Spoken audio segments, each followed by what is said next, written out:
How do you balance touring with artists like Gorillaz, Paloma Faith, Yannis the Yaw, consistently headlining every major festival around the world, while simultaneously writing and performing your own records, staying sober, and remaining one of the coolest people on the London music scene? Because music came so second nature, I never thought it would ever be a job, because I was like, this is just the thing you do. It's just a thing I do. Seye Adelekan is all of those things and still somehow the nicest guy you'll ever meet. This isn't how the space comes. Singing from the age of 3, with a musical education coming from within his own childhood home, Seye has developed a process and sound that is wholly himself. We sang as a family 6 nights a week. You get trained in a way to connect to emotions quickly. It's this unapologetic approach to his art that makes Seye one of the most sought after musicians in London. His unique feel is unmistakable, rooted in a deep trust for his own musical instincts. Songs in general feel like they're kind of given to you. Learning to trust yourself is actually like almost the number one thing. How do you craft that and keep as much of that true as possible, and make it something that somebody wants to listen to? I'm very grateful to call this guy a friend and finally find an excuse to record together. I'm Louis Coupe, and these are my deep cut sessions.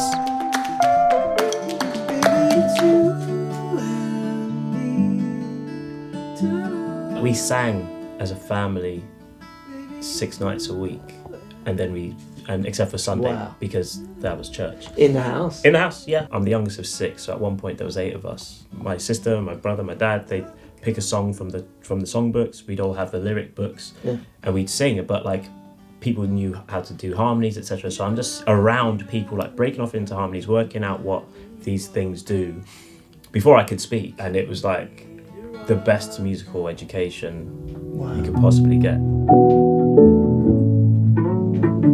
There's the structure, but in terms of like whatever parts are on the record, I don't want to think about it too much or like arrange it too much. Like a song like that, it can be like a real chameleon kind of song. Yeah. You know what I mean? Like it depends on the room and the people in there. Connect to the mood, and then you're good. And how you express that, great.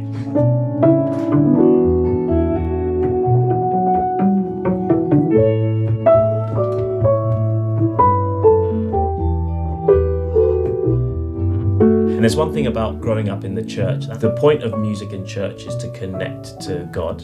The music wasn't for getting a chart hit. That was the only reason to making the music, was to make some sort of connection to the source. You know, it gets you used to using music for emoting. So it connects you to emotion. Interesting. As opposed to like any sort of intellectual process, or as opposed to it just being catchy. You get trained in a way to connect to emotions quickly. In some ways, because music came so second nature, I never thought it would ever be a job, because I was like, this is just the thing you do. It's just a thing I do. How's everybody feeling? All good? Yeah. Let's have a go. You got the kind of irreverence I want. Yeah, we went to school together. Oh, did you? I was in like a skate punk band called Auto Fed, and we were amazing. That's a good name. It's all right. We started as Waste of Space, then which I think you'd say it's definitely an improvement on that. Then we were, I think, Pogo Stormtrooper. That's a good name. Pretty good.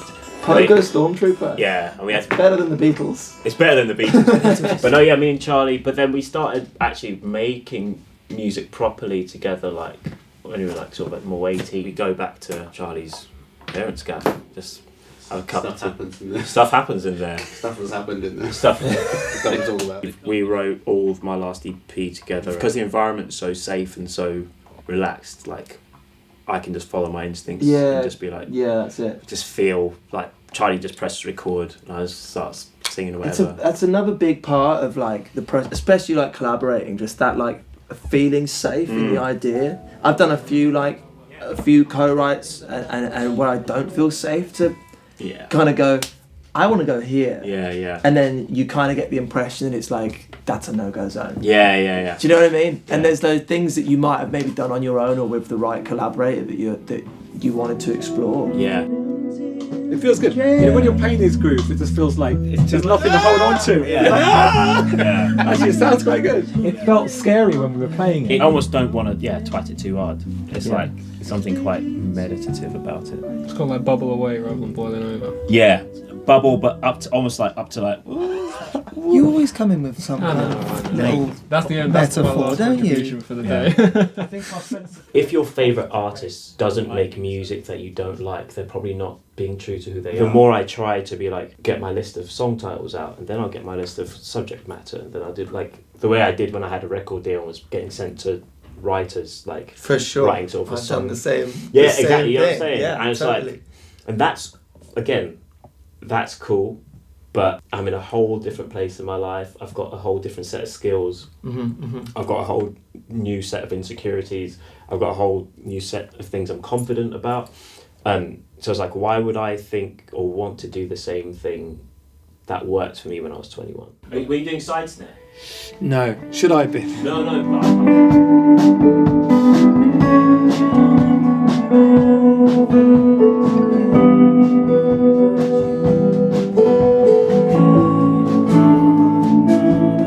Okay. I've learned as a songwriter, and it seems to be like comes up in what you're saying, is like learning to trust yourself.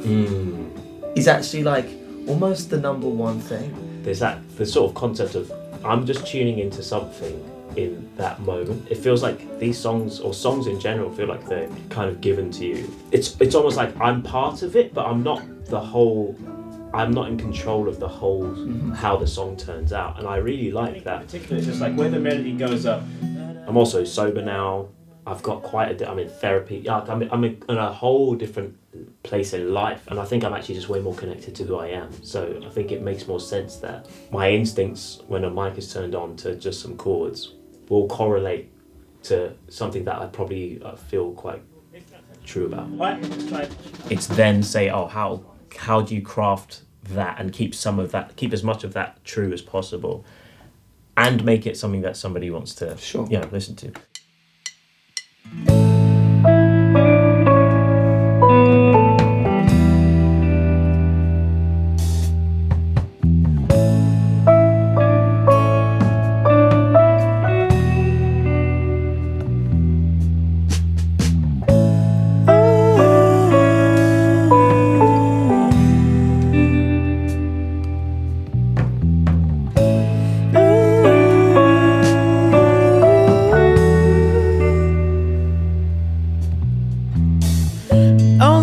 One cigarette to share, waiting under a fire escape while the rain falls through your hair. Kaleidoscopic patterns in the drain. Gin tonic is running out, but I can't complain. You and me tonight, baby, it's you and me tonight.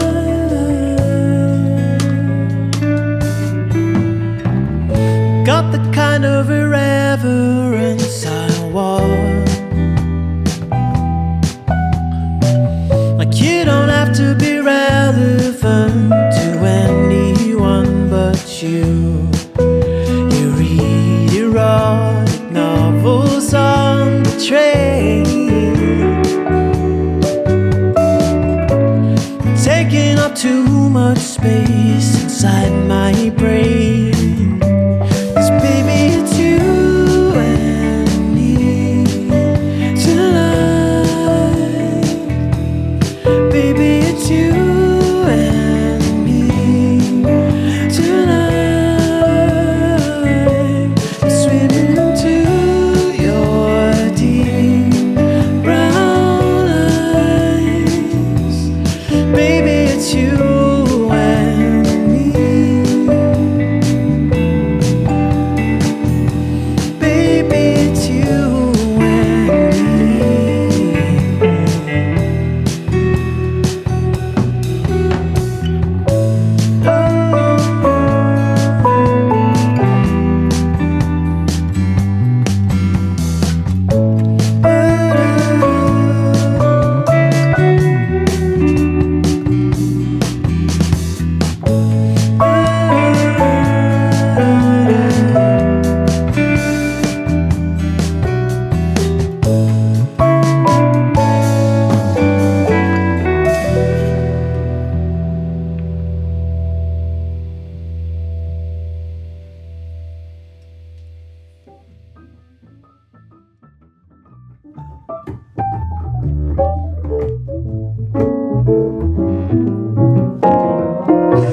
Is